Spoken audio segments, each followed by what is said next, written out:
And then after that experience, though, we all went into my womb, and there was this waterfall. And behind the waterfall was this gate, and there was like a keyhole. One of the mermaids came to me and gave me the key, and when I opened the door, I saw these glowing orbs, and the orbs were voices, like our voices that had been stolen or locked away and suppressed. It was really important for me to come and ground because I was getting carried away. I was like really ungrounded and like just woo. So it was good to come to Kenya and have such a physical experience about the body.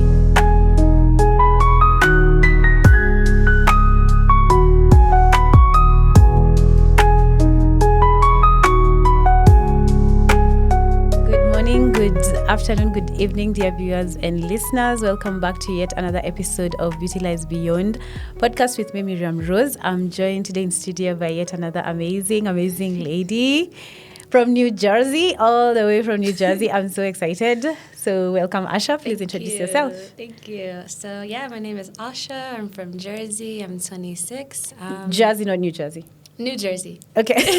Jersey. Oh, okay, cool. Yeah. I'm not really sure. I never really know how to speak about myself, like who am I, but I'm just here, a human, living life, It's good. Yeah. So we connected through, I think, my group, Otherworldly, on WhatsApp. Mm-hmm. How did you even chance about the group? How did I get in there? I think I was in the Conscious Kenya community, and then I saw some people talking about aliens, and I'm like, oh yeah, let me go in there. So yeah. Actually, yes, we had a session about aliens because we had an episode about a pal of mine who can see, not have visions, he can actually see aliens. Yeah. So that's how we met. Yeah. And we were talking about entities, and it was interesting that you can see them. Mm-hmm. So the first thing is, can you tell us a bit about your background, like your life, how you grew up? Yeah. And how you ended up being able to see entities? So grew up in Jersey. It's a very suburban area, very diverse area. So I also grew up Christian. That was a big part of my upbringing. So unlearning that or just finding my own pathway through that experience was a big part of my journey.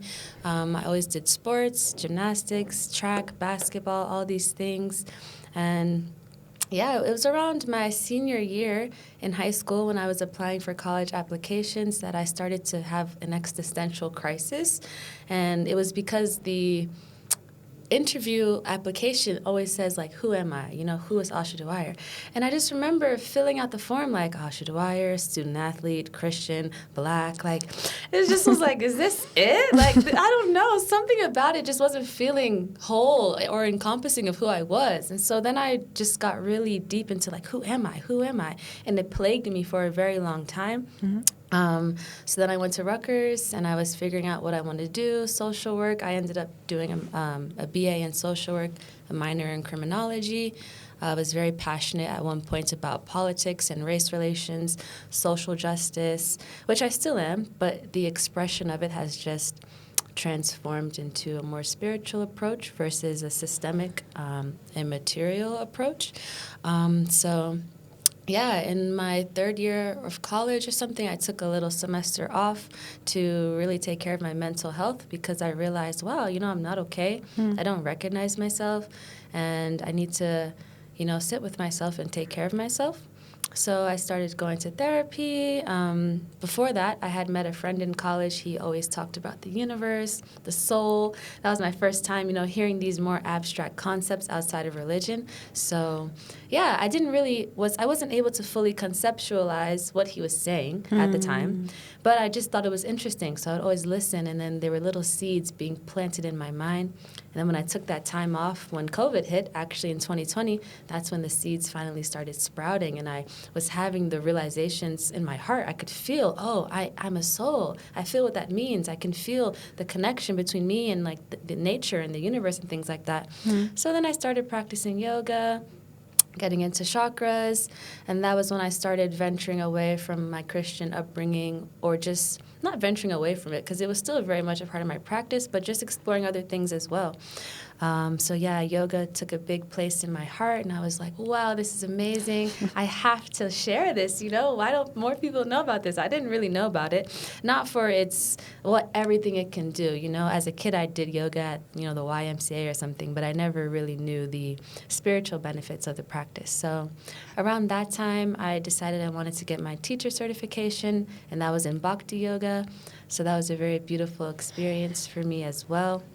And after I did that, I went to live in the ashram for a little bit, which was just in New York, Hare Krishna ashram, for a few months. And that was very jarring, I think, for my parents, even though it was just, next door, an hour away.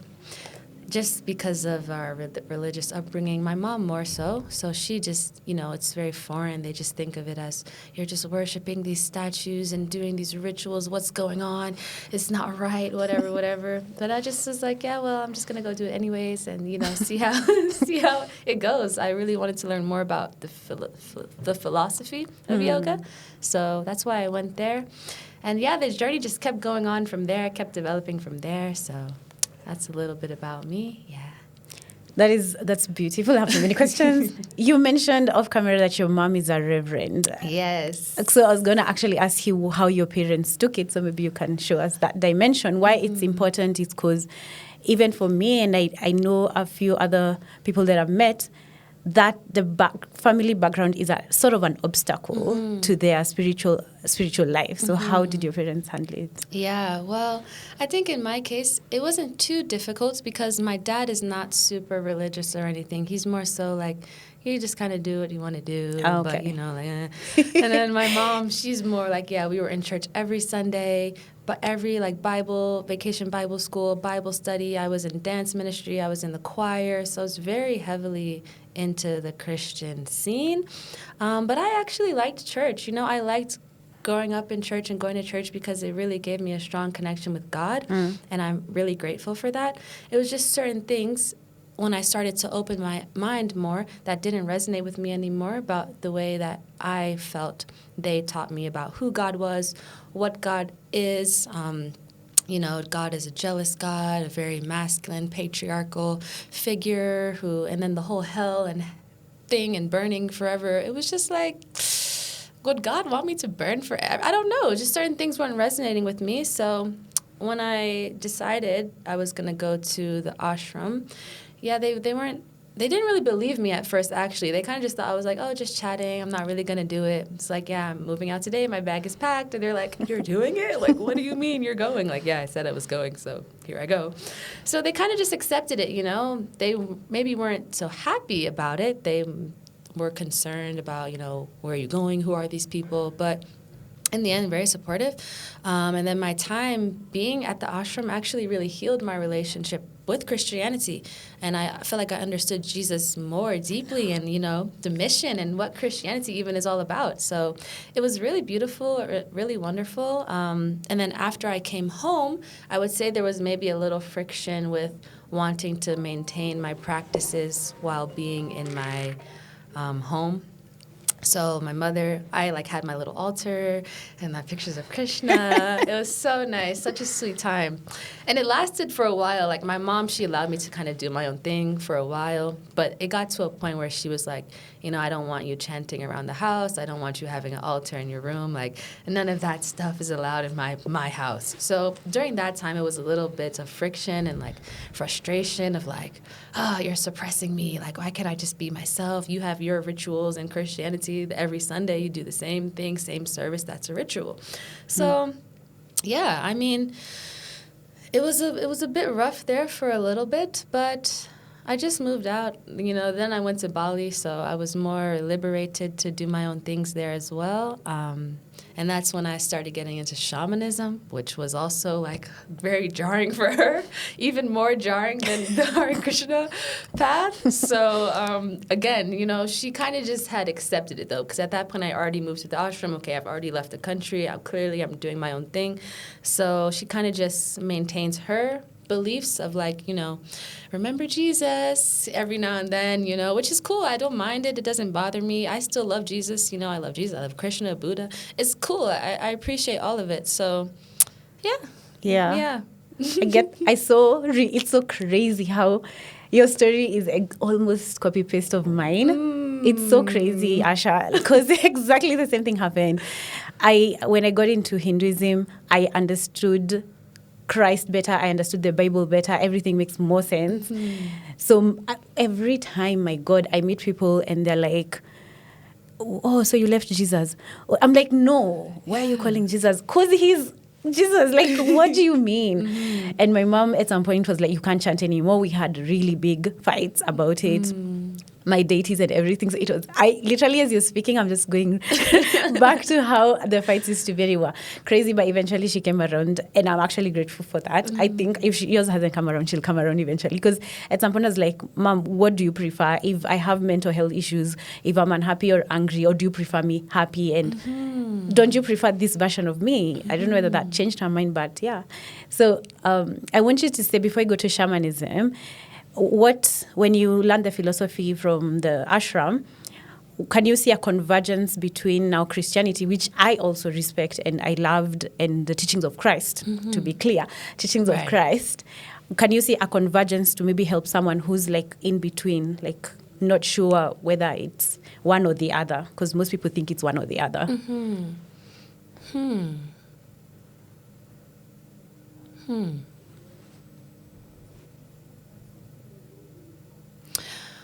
Well, I think that both Krishna and Christ are symbols of devotion, symbols of sweetness, of compassion and love and service, So to me, like, maybe people, they think about Christianity as like, well, this is the thing. There's actually this book called Christ and Krishna, which I didn't actually read that much of, but what in the beginning of what I read is that they said in the Bible, it never said that Christ was the only Son of God. It just said that Jesus is the Son of God, but not the only one. And so in my mind, there's just space for everyone. I think it's not like we have to be on one side or the other or black and white, but it's like you have to come out of that mindset that Christianity brings you in of like, this is evil and this is wrong, to connect with other expressions of God. And I think it's just about really understanding who God is,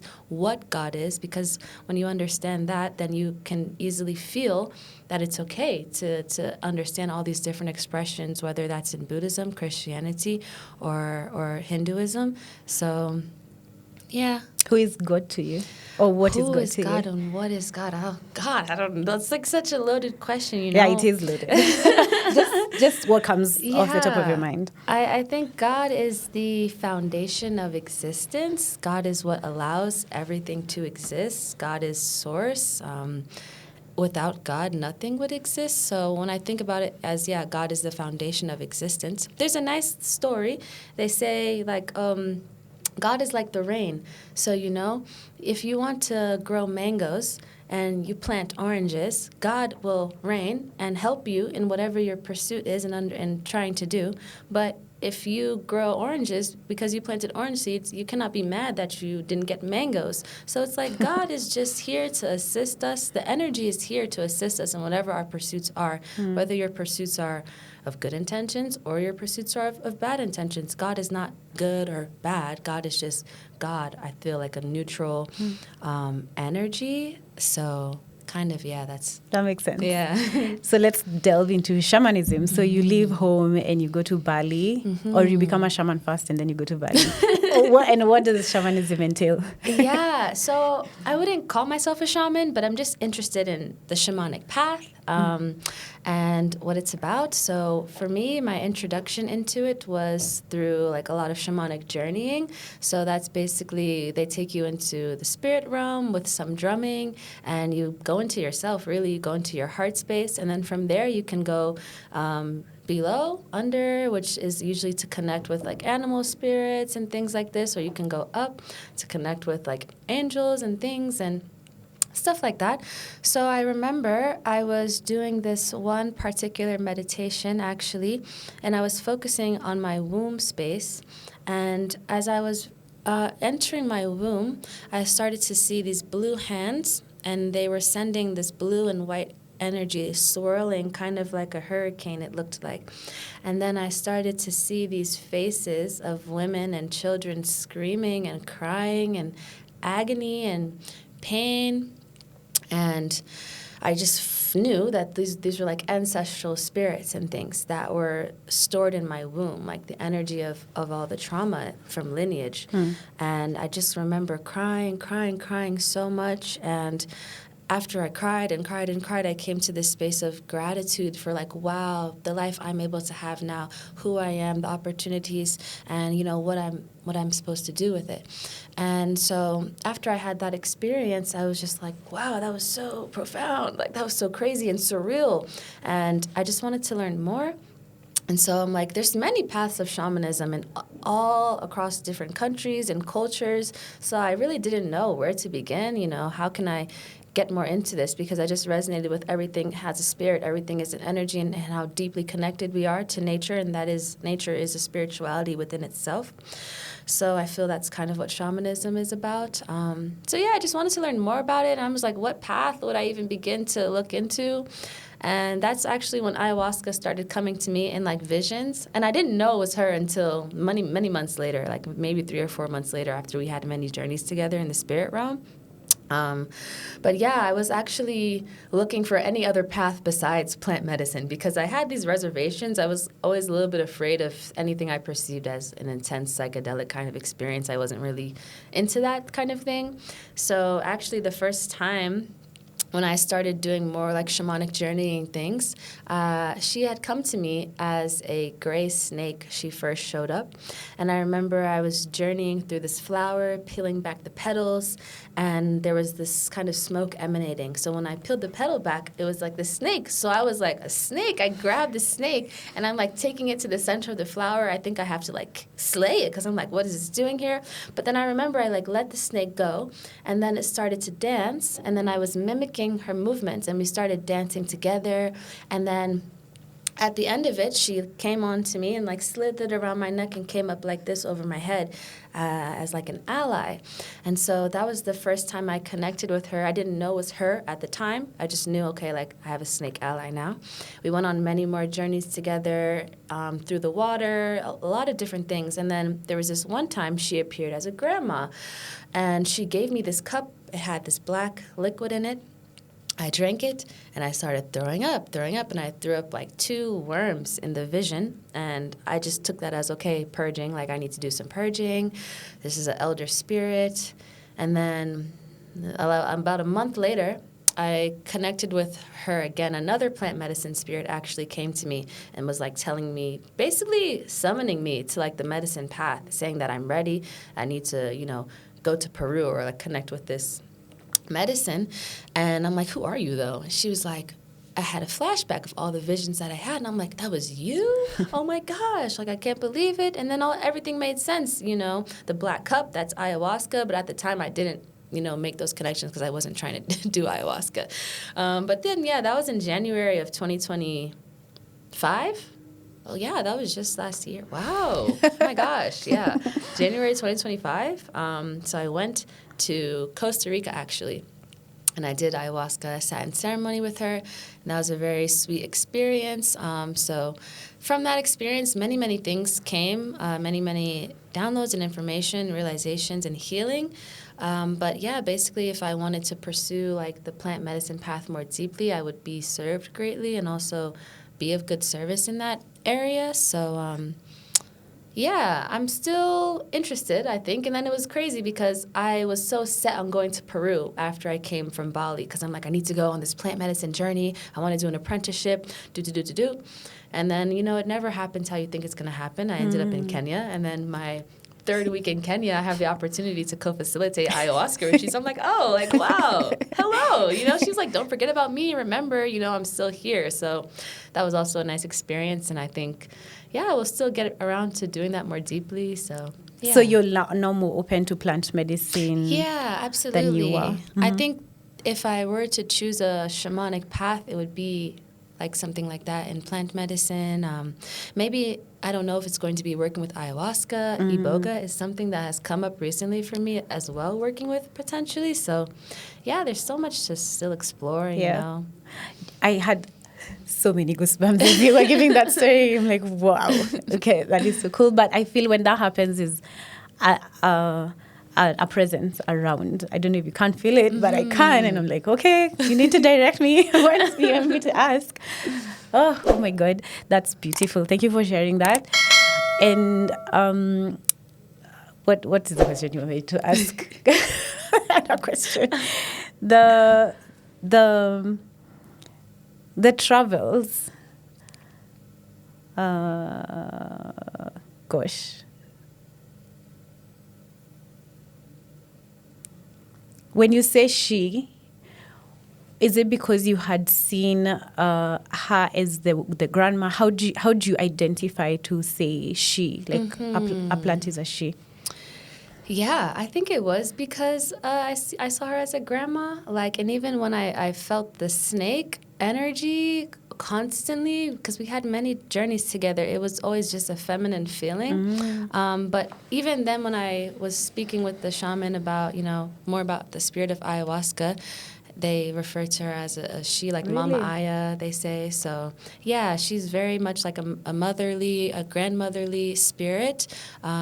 Feminine, nurturing spirit. Actually, I had a very sweet time with her when I sat with the medicine. I just felt like her daughter, and she was just like, you deserve a love that is easy, that is gentle, that is caring. And the biggest lesson I think that I learned from doing the medicine was that things don't have to be hard to be valid.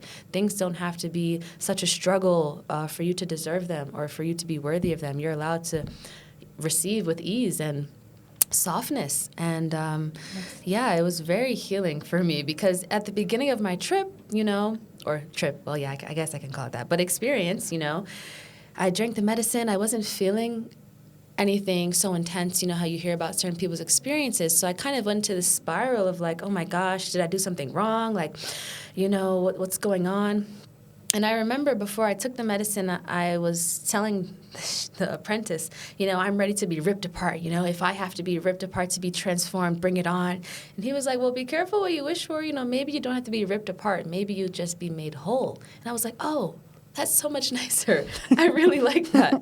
And that's really what it was. I just felt like I was made whole. It was very loving, and yeah, she just came in. I didn't have so much visual experiences, just a little bit. But for me, it was more this mental clarity, a little bit of purging. But I remember I was just in there writing, which I guess isn't very common because it was very dark. You can't really see, but it didn't stop me. I needed to write these things down that I was coming into knowing. It was interesting. That's so interesting. Yeah. Every time you people share these things, I'm like, I want to do them. Yeah. I want to do them, but I can't. So what, did you know the purpose of your life?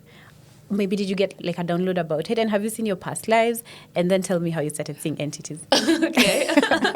I don't really know my life purpose still. A long time ago, maybe around 2020, probably, or a little, maybe 2018. I don't really remember. But I had this one vision. It was literally like 2 seconds. And I just saw myself sitting in a circle, and I just knew I was facilitating some kind of healing experience. And It was, I think it was all women. And it actually also, I felt like was in Africa. But, And I just had that. That was like the first, I feel, vision I had. And I was just like, okay, cool. And then I was going to school for like social work, helping people and, wanting to empower people. That's always been like a core part of my mission. It's just always changed the expression of it. So, I started out obviously in the political scene. Then I transformed into a more like spiritual approach, working with the body as well. So I was doing yoga and assisted stretching. And then that expression kind of also transformed into, and I still like yoga, but at this point in my life, I feel more connected to the meditative aspects of the practice versus the asana and doing like the movements and things. Then that expression transformed, I realized I was like, oh, I want to do psychic things. Like, that's fun to me. And so basically, I just do what I think is fun at the time. So I thought yoga was fun for a while. I'm doing yoga. That's fun. Okay, now I'm into the more psychic thing. This is super fun. I'm really liking it. So that's kind of where I'm at now, but I'm also transitioning out of that now, which is why I resonate so much with the snake energy, because I feel like I've really lived so many lives and I've died. And shedding. It sheds the skin. And I just move to the next thing. But what I realized, I'm not leaving those parts of myself behind. It's just integrated in a new way, in a different expression as I keep moving forward. So at this point in my life, you know, I use my psychic gifts to help people who are in the middle of like death and rebirth. I resonate a lot with the energy of the medicine of death, understanding the spirit of death, the energy of it, outside of maybe the more Western approach, as it's seen with such heaviness, such grief as the end, and, you know, all this uncertainty and fear around it. Whereas now it's just like a transition. There really is no end. So death or the loss of the physical body isn't even also a loss. It's just also transforming into different material and going back into the cycle. So, yeah, I really help people now who are in the middle of identity deaths and like leaving old parts of themselves behind, coming into their newer, their next level. So that's how I use my snake medicine and things and my gifts when I do readings and energy healing to see like where people's energetic blockages are, what's being stored in their chakras, what's in their auric field, the limiting beliefs. Is it coming from them or is it ancestral and things like this? And I just help expand their awareness and their perception of what's currently happening so that they have more power and autonomy in like making the choices that will take them where they want to go. And then, yeah, I just use that also to connect with their spirit team. Sometimes when I'm doing readings, people's past loved ones will come in, spirit guides will come in that want to give messages to them. So then I just tell them what they want to say, you know? It's very fun for me, but also very powerful work, I feel. So that's like a good combination. If something is fun and also impactful, then that's just what I do. So now, my time in Kenya, a lot has been about, you know, the somatic experience and the physical body. And my time in Bali was so much about energy and, like, you know, these more higher chakras. So it was really important for me to come and ground because I was getting, like, you know, carried away. I was, like, really ungrounded and, like, just woo. So it was good to come to Kenya and have such a physical experience about the body, about the land, and even dance. I think that's really something I want to expand more into as dancing, but dancing and channeling, because I had a really wonderful experience at Kasima Festival. I was dancing and I entered this trance state where I was like channeling so many different spirits and energies in my movements and just dancing. And as I was doing that, I could feel myself releasing ancestral trauma and things that I never even knew, you know, happened that I could see and that I could feel while I was dancing. I'm like, wow, you know, so much of my life or my healing journey I've spent analyzing. I love to analyze things, you know. So when I was dancing and healing, it showed me you don't have to analyze everything. You don't have to know or give words to everything to release it or to heal it or to understand it. So I really want to expand more into that direction. I feel that's what I'm now going to Bali to do more of. So in my past lives that I am aware of, I have been like a Mongolian shaman woman in one life. I've also been like what are those things called? A calligrapher in China as a woman.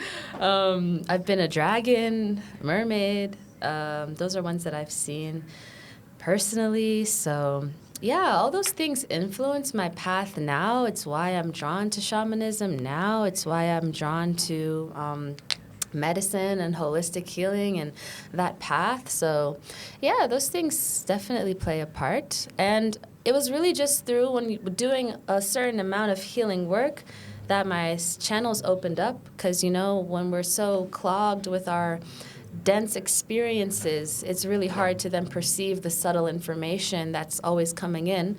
So yeah, I did a lot of, in Bali, my time was a lot about womb healing. I mean, I also had bipolar 2, depression, anxiety. I was binge eating. So there was a lot going on before I left home. And that's why I left home and went to Asia. So Bali really allowed me, and meditation especially, I was volunteering with these Thai Buddhist monks every day for about a month and a half, learning a lot about meditation, which was good from their perspective versus the Western perspective, which it can kind of make you feel it's such a stern thing. You know, I had to sit still with my spine straight and not move. But when I got over there and they were telling me, you know, the true spirit of meditation is about relaxation. Actually, you need to ease your way in, be like a child. And it's really much easier to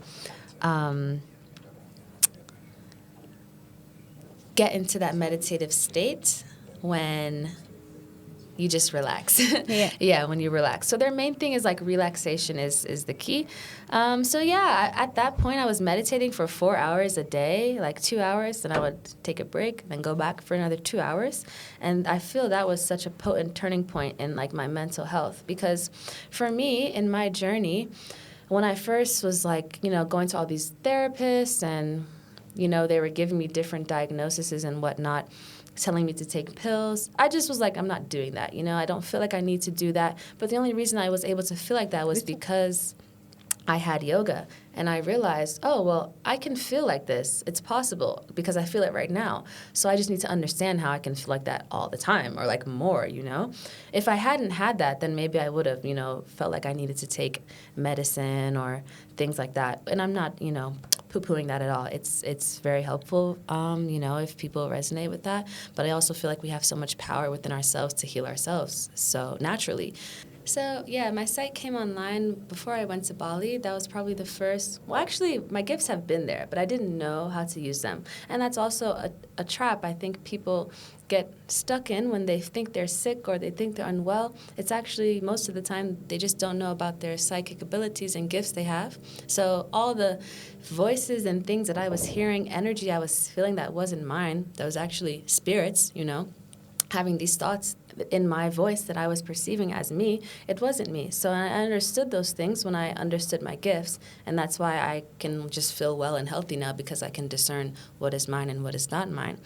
Let me just interrupt you. So is that period the same period you were going through the mental health issues? Because I feel like if you went to, which you mentioned a bit, if you went to they take you to a psych ward and maybe call you a schizo. Yeah, they didn't call me schizophrenic, but like for me it was bipolar, like the anxiety and the depression, all those different things that I was feeling. But yeah, a lot of people who are schizophrenic, it's like they just have access to more realms and information and things, and they could see things and hear and feel things that other people can't see or perceive with their physical senses, which is why they're perceived as being sick and unwell. But if you go to other countries and other cultures, those people are medicine men and women. Yeah. So it's like, you know, it's just that's why getting out of the country was also very helpful for me, and understanding myself in a different way to understand what I was going through, even through many different perspectives of meditation and identifying, you know, how you identify with your thoughts or your emotions, and you have so many choices. But when my gifts started coming online, a lot of it was visual. By clairvoyance first came, and a lot of people, they can see things with their 2 eyes, but I mostly see things just with my third eye. Only very rarely, like twice, have I seen entities with my 2 eyes. But yeah, I always see things with my first eye, and I would always have visions, and I would see, you know, different animals, guides, dragons, mermaids, snakes, beings. Doing what?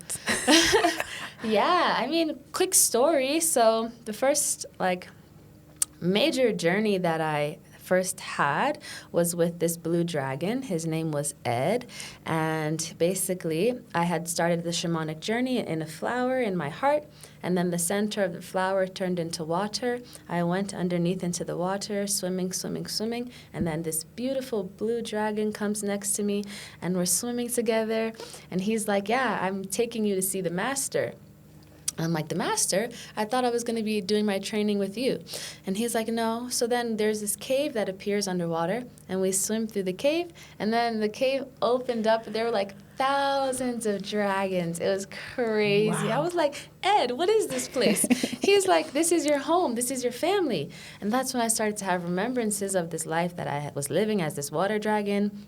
He took me to see the master dragon, which was this big black dragon with red eyes. And yeah, we had a little chat, and then after that, I just left the cave and then came back to, my normal consciousness. But yeah, a lot of the journeys and experiences that I go on are to remember things, are to understand things deeper that are resonant to my life at that point. So at that point in Bali, which is a very watery energy place, a place with heavy dragon energy, it really connected me back to that aspect of myself. The medicine of a dragon is similar to that of a snake.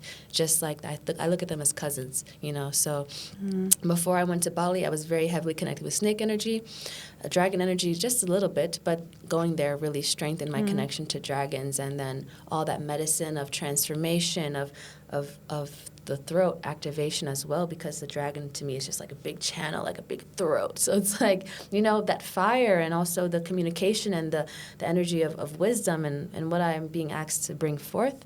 I felt those things. Other times, another quick story I can tell you, when I was doing some womb healing, I had to exorcise like this sexual demon that was actually plaguing the women of my lineage, through rape, things like these, And so I had went into the spirit realm, and I met another dragon, a sea dragon. He's green. His name is Cleodius. And so we basically went on this journey together, and I located this like demon who was plaguing our family line, the women, siphoning our energy sexually. And I found him, I brought him back, and there were 6 mermaids actually who were like ancestral spirits. And I put the demon like in the center, and I was like, hey, here he is. Like, what do you guys want to do? And they were like angry, of course, because, you've been stealing from us and all these things. And so at first, we're all like cursing him out, like, boom, boom, boom. But then I'm like, this isn't working. And even when we were doing that, it was like making him stronger, because they feed on that type of energy. So I'm like, what do we need to do? What do we need to do? And I'm like, we have to call our power back. So then I tell everyone, okay, we need to call our power back. And as we do that, I can see all this energy leaving this entity, and as it was getting smaller and smaller, shrinking down to its true form, which was just like a little worm, like just pathetic parasite. And then we're all like empowered and glowing, because we've called our power back. And so then we all like put our tridents in the center, and we like basically boom, send him back to the light of unconditional love, whatever, for him to be transmuted. And then after that experience, though, we all went into my womb, and there was this waterfall. And behind the waterfall was this gate, and there was like a keyhole. One of the mermaids came to me and gave me the key, and when I opened the door, I saw these glowing orbs, and the orbs were voices, like our voices that had been stolen or locked away and suppressed. And it was like, wow, when I let all the voices out into my womb space, like the feeling and the energy that I got and felt, it was like this total liberation. It was like, wow. And then we all just celebrated, like, in the waterfall, having a good time. But yeah, so when I work with guides and entities and things like that, that's the kind of things that I do for myself, and then with other people as well.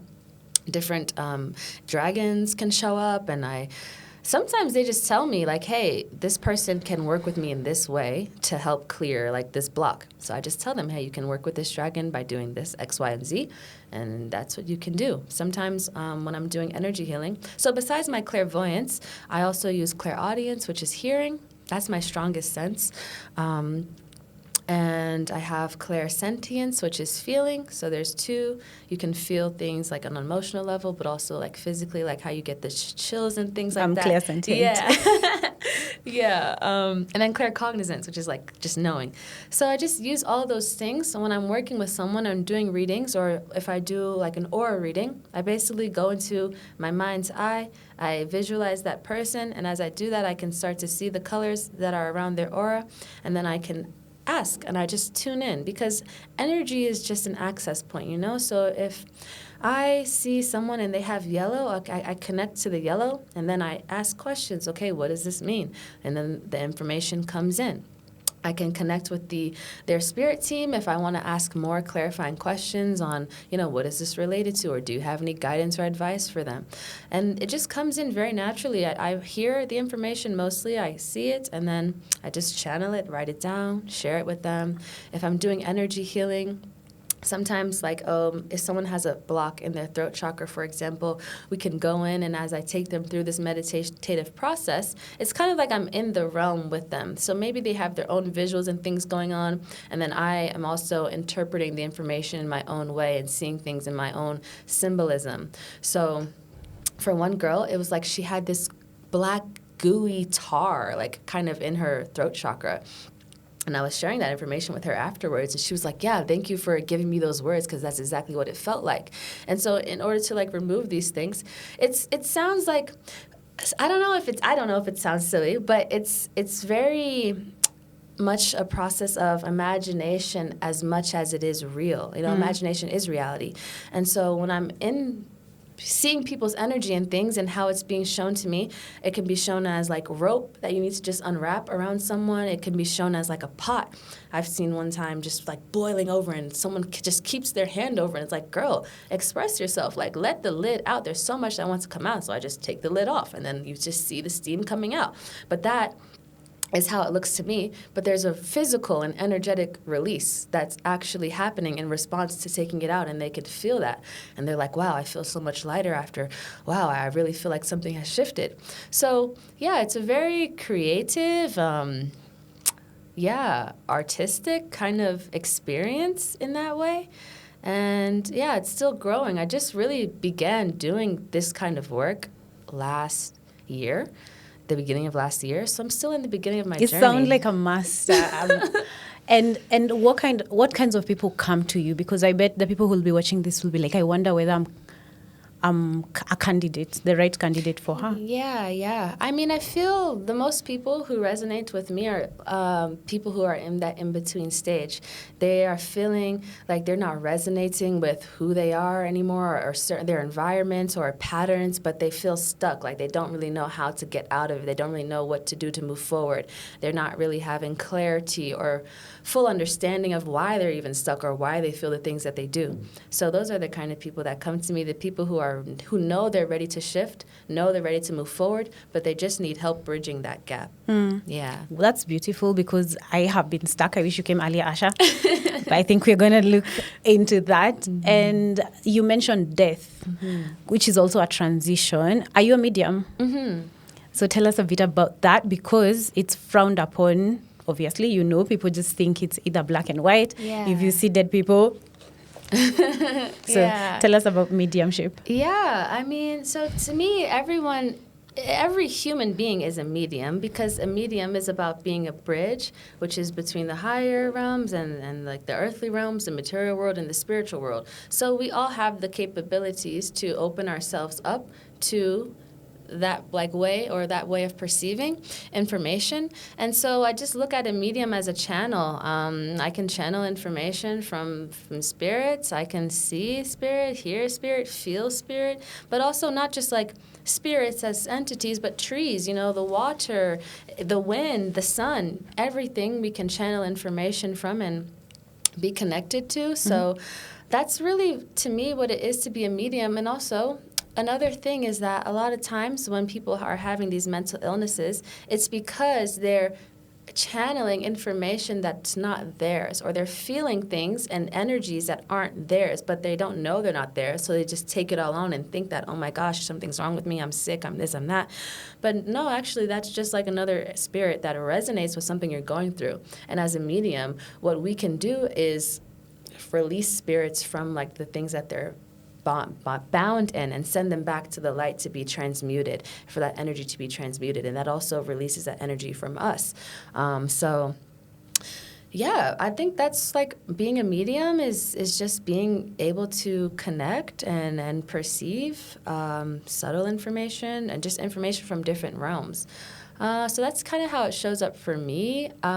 People kind of look at me odd. I don't tell people that much that I'm a medium, especially because I just know once you hear, oh, you're talking to spirits, it's like, yeah, like, get that away from me. That's not right. That's demonic. But I don't see it that way at all. I see it as a very natural expression of our potential, of what we're here to do. So, yeah. Have you worked with people with mental health issues? Because there's a way you decode it that is very, I haven't had that before. There's a way you just decode it. Are those people that you can also help? Yeah, I think like I'm not, I don't have a PhD or anything in psychology, but just from my own experiences and how I've been able to transmute my mental illness problems and just my perspective, I think a lot of people that come to me resonate with that. They struggle with things like depression. They feel like they don't want to take medicine. A lot of people have asked me like, hey, even I want to come off my meds, and like, what do you like kind of think about that, and da-da-da-da-da. And so I just give them my perspective because I'm not a doctor, but I just let people know, hey, this is what I did. It works for me. Looking into lineage healing, understanding your childhood trauma more deeply, inner child healing, inner teen healing. Like, these are such powerful healing practices that are related to why a lot of people are mentally ill, because of the things you went through in your childhood that are stuck in your body. It's very normal. And so it's funny to me when people demonize like energetic work, because we are energy, the body's energy, and all of our experiences are energy that are stored. So I see nothing wrong with looking at it, being able to see it. That's our power. That's what makes us powerful and able to help ourselves and then heal ourselves instead of funding these multi-millionaire medical companies that are just exploiting us. Okay? Yeah. Okay. Clock it. Yeah. I love that. We're going to be the next revolution. They will come for us. Until then, though, let us talk about money. Yeah. How are you able to... My question was, how are you going to Bali and Peru? Can she take me with her? How do you sustain that? Yeah, how do you sustain that? And also obviously you make money from somewhere. Please help us. I love how you decode everything. So help spiritual people decode money, because it feels like it's either material life or spiritual life. You can't have both, or the balance has become very difficult for some, not everyone. So the first time I went to Bali, I just saved up some money, not that much money, and I had a lot of support from my community as well, who were really supportive of what I wanted to do, why I wanted to go. And so I was living off that in Bali for some time. I sold my car. I wasn't working while I was in Bali, so that was a very different experience. I came back home because I needed to reset myself. But my time in Kenya this far, I've been living off of what I make from my business, doing readings and energy healings and things. And I think a really big part of that, shout out to my friend, she created this really amazing hypnosis meditation. And I was listening to that every day for 21 days to release money blockages. Wow. A lot of reasons why spiritual people, they don't make as much money as they could is because they have all of this resistance, which a lot of time isn't even their own. Besides the propaganda of like, oh, spiritual people shouldn't be making money. A lot of it is just, survival mentality and things that are so deeply ingrained into our lineages. I listened to the meditation that cleared so much energy. It's crazy. When I first started the meditation, she kind of takes you into this room where you have a fire and you're just like burning all the subconscious blocks and things that are, in your body.